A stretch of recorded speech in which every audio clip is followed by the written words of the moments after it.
Hello friends, welcome to Powerful Learning. இந்த வீடியோவில் C++ல stack implementation எப்படி பண்ணலாங்கிறத கிளியராக பார்க்க போகிறோம்.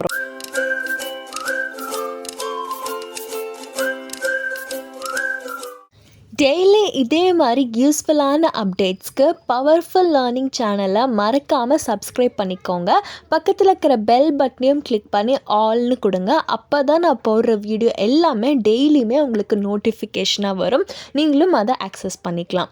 உங்களுக்கு ஏதோ டவுட்ஸ் இருக்குது, இல்லை ஏதோ ஒரு விஷயத்தை பற்றி தெரிஞ்சுக்கணும்னு நினச்சிங்கன்னா நீங்கள் எனக்கு பவர்ஃபுல் மீடியா அஃபிஷியலில் மெசேஜ் பண்ணிக்கலாம். அதை ஃபாலோவும் பண்ணிக்கோங்க. இன்ஸ்டன்ட் அப்டேட்ஸ் எல்லாம் நான் அதுலேயுமே அப்டேட் பண்ணிகிட்ருப்பேன். ஸோ தட் அதன் மூலிமா கூட யூஸ்ஃபுல் இன்ஃபர்மேஷன் அதுலேயும் ஆக்சஸ் பண்ணலாம். 29 rupees கொடுத்து நீங்கள் சேனலில் ஜாயின் பண்ணால் பர்க்ஸ் எல்லாமே ஆக்சஸ் பண்ணிக்கலாம். அப்படி இல்லாமல் சப்போர்ட் பண்ணணும்னு நினச்சாலும் ஜாயின் பண்ணுங்கள். நம்ம இப்போ C++ ப்ரோக்ராமிங்கில் எப்படி ஸ்டாக்கை இம்ப்ளிமெண்ட் பண்ணலாங்கிறத பார்க்குறதுக்கு முன்னாடி ஃபஸ்ட்டு ஸ்டாக்னா என்னங்கிறத புரிஞ்சுக்கலாம். இதில் பார்த்திங்கன்னா மொத்தமாக 2 இம்பார்ட்டன்ட் கான்செப்ட் இருக்குது. ஃபஸ்ட்டு பார்த்திங்கன்னா புஷ் என்னங்கிறத பார்த்திங்கன்னா ஒரு எலமெண்ட்டை நம்ம இன்சர்ட் பண்ணுறத புஷ்ன்னு சொல்வோம். பாப்புங்கிறது ஒரு வேல்யூ ஒரு எலமெண்ட்டை நம்ம டெலீட் பண்ணுறது, அதாவது ரிமூவ் பண்ணுறத பாப்னு சொல்வோம். ஸோ டாப் எதை குறிக்குதுன்னா கரண்ட்டாக அந்த ஸ்டாக்கில் எந்த நம்பர், அதாவது எந்த இண்டெக்ஸை பாயிண்ட் பண்ணிட்டு இருக்கோ கர்சர், அதை நம்ம டாப்னு சொல்வோம். ரியல் வேர்ல்டு எக்ஸாம்பிள் பார்த்தீங்கன்னா, இப்போ நீங்கள் ஒரு ஷெல்ஃபில் புக்கையோ இல்லை ஒரு நோட்டையோ 1 by 1 அடுக்கி வைக்கிறீங்களா, ஸோ அதுதான் ரியல் லைஃப்பில் ஸ்டாக்குங்கிறத நம்ம சொல்வோம். இதை நம்ம லாஸ்ட் இன் ஃபஸ்ட் அவுட்னு குறிக்கிறோம். எதற்குன்னு பார்த்தீங்கன்னா, இந்த ஸ்டாக் கான்செப்டில் நீங்கள் லாஸ்ட்டாக எந்த எலமெண்ட்டை அந்த ஸ்டாக்குள்ளே போடுறீங்களோ அதுதான் ஃபஸ்ட்டாக வெளியே வரும். இப்போ நம்ம டைரெக்டாக ப்ரோக்ராமிங்க்கு போய் பார்க்கலாம். நான் இந்த ப்ரோக்ராமிங்கில் ஆன்லைன் C++ கம்பைலர் தான் போடுறேன். உங்ககிட்ட டர்போசி இந்த மாதிரி என்விரான்மெண்ட் இருந்துச்சுன்னா நீங்கள் அதுலேயும் கூட எக்ஸிக்யூட் பண்ணிக்கலாம். ஸோ நான் இப்போ உங்களுக்கு டீட்டெயிலாக ஒவ்வொரு லைனும் எக்ஸ்பிளைன் பண்ணுறேன். ஃபஸ்ட்டு ஒரு விஷயத்தை நம்ம புரிஞ்சுக்கணும். நம்ம டர்போ C++க்கும் ஆன்லைன் கம்பைலரில் ஒர்க் பண்ணுறதுக்கும் அவ்வளோக்கா வித்தியாசம் இருக்காது. ஸோ ஃபஸ்ட் நம்ம ஹெடர் ஃபைல்ஸை இன்க்ளூட் பண்ணிடலாம். IO ஸ்ட்ரீம், இதே நீங்கள் டர்போசி மெனி காலேஜஸில் வந்துட்டு டர்போசி கம்பைலர் யூஸ் பண்ணுவீங்க. ஸோ அந்த என்விரான்மெண்ட்டில் யூஸ் பண்ணும்போது நீங்கள் IO stream .h யூஸ் பண்ணுவீங்க. பட் ஆன்லைன் கம்பைலருங்கிறனால நீங்கள் .h யூஸ் பண்ணுற அவசியம் கிடையாது. டைரெக்டாக #include IO streamனு கொடுத்தா போதும். அதுக்கப்புறம் யூஸிங் நேம் ஸ்பேஸ் STDன்னு கொடுத்துக்கோங்க. STD இந்த மாதிரி கொடுக்கறனால நீங்கள் CIN டைப் பண்ணும்போது அதற்கு முன்னாடி ஒவ்வொரு தடவையும் இந்த STDயை டைப் பண்ணுங்கிற அவசியம் இல்லை. ஸோ அந்த நிறைய ரிப்பிட்டேஷனை எலிமினேட் பண்ணுறதுக்காக தான் நம்ம ஸ்டார்டிங்லேயே யூஸிங் நேம் ஸ்பேஸ் STDன்னு சொல்லியிருக்கோம். இப்போ நம்ம STK, அதாவது STKங்கிறது ஸ்டாக்கை குறிக்குது. ஸோ கிளாஸ் STKன்னு நம்ம இப்போ டிக்ளேர் பண்ணியிருக்கோம். இப்போ ஸ்டாக்குள்ள ஃபஸ்ட்டு 3 வேரியபிளை நம்ம இப்போ டிக்ளேர் பண்ணியிருக்கோம். என்னென்னு பார்த்தீங்கன்னா, இன்டீஜர் டைப்பில் x top stack of array. இதுக்கு என்ன மீனிங்னா, எக்ஸுங்கிறது நம்ம கெட் பண்ண போகிற வேல்யூ ஸ்டோர் பண்ணுறதுக்காக எக்ஸுங்கிற வேரியபிள் கொடுத்துருக்கோம். டாப்புங்கிறது ஸ்டாக்கில் கரண்ட்டாக எந்த இண்டெக்ஸில் பாயிண்ட் பண்ணிகிட்ருக்கோ அதை குறிக்கிறதுக்காக. ஸ்டாக் ஆஃப் 10ங்கிறது எதுக்குன்னு பார்த்தீங்கன்னா, நம்மளோட ஸ்டாக்கில் மொத்தம் 10 எலமெண்ட்டை இன்புட் பண்ண போகிறோம். ஸோ அதற்காக ஒரு அரே கொடுத்துருக்கோம். நெக்ஸ்ட் இப்போ நம்ம பப்ளிக்கில் ஒரு கன்ஸ்ட்ரக்டரை கொடுக்க போகிறோம். கன்ஸ்ட்ரக்டரோட ரூல்ஸ் என்னென்னு பார்த்தீங்கன்னா, கிளாஸ் நேமும் கன்ஸ்ட்ரக்டரோட நேமும் சேமாக தான் இருக்கணும். ஸோ அதனால் சேமாக கொடுத்துக்கோங்க.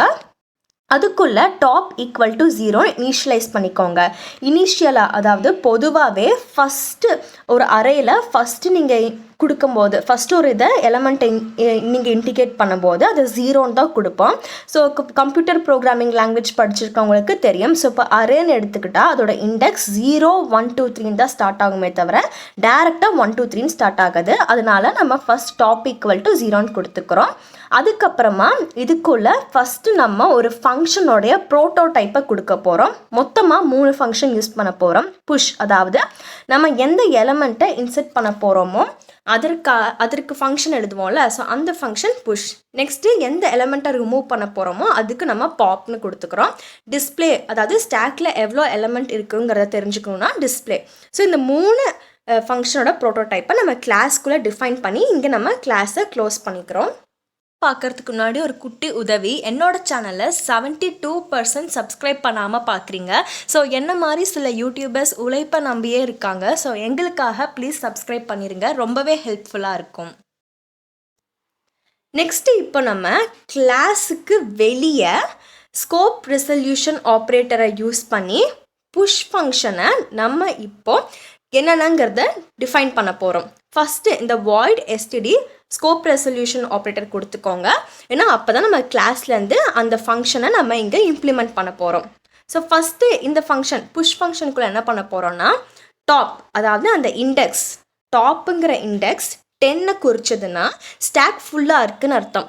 நான் இந்த வீடியோ ஸ்டார்டிங்லேயே சொன்னேன், நம்ம இந்த ஒரு ப்ரோக்ராமில் ஸ்டாக்கில் மொத்தமாக 10 எலமெண்ட்டு தான் வைக்க போகிறோம்.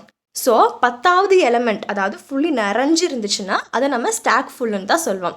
அப்படி இல்லாமல் ஸ்டாக் ஃபுல்லாக இல்லாமல் இருந்துச்சு, 10க்கு லெஸ்ஸாக இருந்துச்சுன்னா நம்ம என்ன பண்ணுறோம்னா top equal to top plus 1ன்னு இன்க்ரிமெண்ட் பண்ணுறோம். எதற்காகன்னு பார்த்தீங்கன்னா, இப்போ உதாரணமாக நான் ஃபஸ்ட்டே ஒரு எலமெண்ட்டை 0ங்கிற இண்டெக்ஸில் நான் ஆல்ரெடி இன்செர்ட் பண்ணிட்டேன். இப்போ செகண்டான ஒரு எலமெண்ட்டை இன்செர்ட் பண்ணணுன்னா அந்த டாப்புங்கிற பாயிண்டரை நான் ஒரு யூனிட்டுக்கு இன்க்ரிமெண்ட் பண்ணும். அதனால நான் இங்கே top equal to top plus 1ன்னு கொடுத்துக்கிறேன். இப்போது நம்ம யூசர்கிட்ட enter the number to be புஷ்டுன்னு கேட்குறோம். அதாவது எந்த நம்பரை நம்ம அந்த ஸ்டாக்குள்ளே போய் வைக்கணுங்கிறத கேட்குறோம். கேட்டுட்டு சிஇன் யூஸ் பண்ணி அந்த வேல்யூவை நம்ம எக்ஸ் வேரியபிள் யூஸ் பண்ணி வாங்கிட்டு இப்போது stack of top equal to நம்ம யூசர்கிட்டேருந்து வாங்கின வேல்யூவை நம்ம இங்கே அசைன் பண்ணுறோம். ஸோ இதுக்கு என்ன மீனிங்னா, இப்போ கரண்ட்டாக டாப்புங்கிறது ஃபார் எக்ஸாம்பிள் இண்டெக்ஸ் 2ல் இருக்குதுன்னு சொன்னால் அப்போ ஸ்டாக் ஆஃப் 2 ஈக்குவல் டு நம்ம யூசர்கிட்ட வாங்கின வேல்யூ போய் அந்த ஸ்டாக்கில் ஸ்டோர் ஆகிற மாதிரி கொடுத்துட்டு அதுக்கப்புறம் பிரிண்ட் பண்ணோம். கரெக்டாக நீங்கள் எந்த வேல்யூவை யூசர்கிட்டேருந்து வாங்கினீங்களோ அந்த வேல்யூ ஸ்டாக்கில் போயிடுச்சுங்கிற மாதிரி ஒரு இன்டிமேஷன் கொடுக்குறோம். இப்போ நெக்ஸ்ட்டு பார்த்தீங்கன்னா பாப் ஃபங்க்ஷனுக்கு பார்க்கலாம். ஸோ பாப்புங்கிறது எதுக்கு யூஸ் பண்ணுறோன்னா, ஸ்டாக்லேருந்து ஒரு எலமெண்ட்டை ரிமூவ் பண்ணுறதுக்காக. ஸோ அதுக்கு ஃபஸ்ட்டு என்ன கண்டிஷன் செக் பண்ணணுன்னா, டாப் அதாவது ஸ்டாக்கில் இருக்கிற கரண்ட்டாக பாயிண்ட் பண்ணுற இண்டெக்ஸ் 0ல் இருக்காங்கிறத செக் பண்ணுறோம். ஏன்னா ஆல்ரெடி ஒரு ஸ்டாக்கில் எம்டியாக இருக்குது, ஸ்டாக்கே எம்டியாக இருக்குன்னா டாப் 0வை தான் குறிக்கும், அதாவது கீழ் பாகத்தில் இருக்கும். ஸோ அதனால் நம்ம செக் பண்ணுறோம், டாப் 0வாக இருந்துச்சுன்னா ஸ்டாக் எம்டிங்கிற மெசேஜை கொடுத்துடலாம். அப்படி இல்லாட்டி எக்ஸ் ஈக்குவல் டு எக்ஸுங்கிறது வேரியபிள், அந்த variable equal to stack of top. இப்போ இந்த டாப் எதை குறிக்குன்னா, கரண்ட்டாக ஸ்டாக்கில் அந்த இண்டெக்ஸ் கர்சர் வந்துட்டு அந்த இண்டெக்ஸை எங்கே குறிக்குதோ அதோட வேல்யூ இங்கே இருக்கும். ஃபார் எக்ஸாம்பிள் ஸ்டாக் ஆஃப் 2னா எக்ஸில் என்ன வரும்னா எதை குறிக்கும்னு பார்த்தீங்கன்னா, ஸ்டாக்கில் 2வது இண்டெக்ஸில் இருக்கிற வேல்யூவை எக்ஸுக்கு கொடுக்கும். அப்புறம் நம்ம என்ன பண்ணுறோன்னா, பாப்புங்கிறது என்னது, ஒரு எலமெண்ட்டை நம்ம ரிமூவ் பண்ணுறோம்.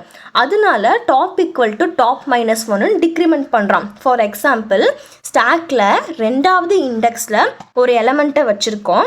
ஸோ அந்த எலமெண்ட்டை நம்ம பாப் பண்ண போகிறோம்.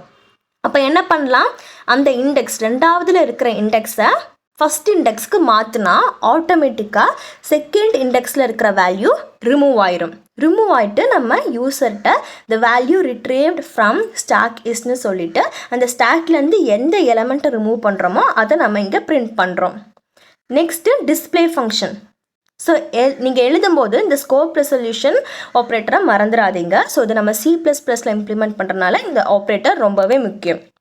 ஸோ இப்போ டிஸ்பிளே, சப்போஸ் உங்களுக்கு ஸ்டாக்கில் எத்தனை எலமெண்ட் இருக்குதுன்னு பார்க்கணுன்னா சி அவுட்டில் சும்மா யூசருக்கு தெரிவிக்கிறதுக்காக கான்டென்ட் ஆஃப் ஸ்டாக்னு போட்டு ஸோ நம்ம ஃபார் லூப் யூஸ் பண்ணுறோம். ஏன்னா இப்போ ஒரு ஸ்டாக்கில் ஒரு 10 எலமெண்ட் இருந்துச்சுன்னா அந்த 10 எலமெண்ட்டையும் 1 by 1 நம்ம வந்துட்டு காமிக்கணும் யூசருக்காக, அதனால நம்ம ஃபார் லூப் யூஸ் பண்ணுறோம். So for int I equal to top, அதாவது டாப்னா இப்போ கரண்ட்டாக ஸ்டாக்கில் எந்த பொசிஷனை கர்சர் வந்துட்டு பாயிண்ட் பண்ணிட்டு இருக்கோ அந்த பொசிஷனை நம்ம ஐக்கு அசைன் பண்ணுறோம். ஃபார் எக்ஸாம்பிள் இப்போ ஸ்டாக்கில் 8வது இடத்துல அந்த கர்சர் பொசிஷன் டாப் இண்டிகேட் பண்ணுதுன்னா int I ஈக்குவல் டு 8ன்னு நம்ம சொல்லிக்கலாம். I greater than 0, I minus minus. இப்போது உங்களுக்கு புரிகிற மாதிரி சொல்லணும்னா, இப்போ கரண்ட்டாக ஸ்டாக்கில் 8th இண்டெக்ஸில் ஒரு வேல்யூ இருக்குதுன்னு வச்சுக்கோங்களேன். ஸோ அந்த 8th இண்டெக்ஸில் இருக்கிற வேல்யூவை நம்ம இங்கே பிரிண்ட் பண்ணுறோம், ஸ்டாக் ஆஃப் I. இப்போ நெக்ஸ்ட் என்ன பண்ணுறோம், ஸ்டாக்கில் 7th இண்டெக்ஸில் இருக்கிற ஒரு எலமெண்ட்டை நம்ம டிஸ்பிளே பண்ணோன்னா I மைனஸ். அப்போ என்ன ஆகும், ஸ்டாக்கில் 7th இண்டெக்ஸில் இருக்கிற எலமெண்ட் பிரிண்ட் ஆகும். நெக்ஸ்ட்டு ஸ்டாக்கில் 6th எலமெண்ட் வேணும்னா திருப்பி ஒரு I மைனஸ் அந்த மாதிரி மொத்தமாக ஒவ்வொரு இண்டெக்ஸில் இருக்கிற எலமெண்ட்டும் நம்ம பிரிண்ட் பண்ணுறதுக்காக இங்கே மைனஸ் கொடுத்து அப்படியே நம்ம பிரிண்ட் பண்ணிகிட்டே வரோம். இப்போ நம்ம ஃபங்க்ஷன் எல்லாம் முடிச்சிட்டோம். இப்போ டேரெக்டாக நம்ம மெயினில் நம்ம அந்த கிளாஸை நம்ம கால் பண்ணி யூசர்கிட்ட இன்ட்ராக்ட் பண்ணுறதுக்கான கோடை எழுத போகிறோம்.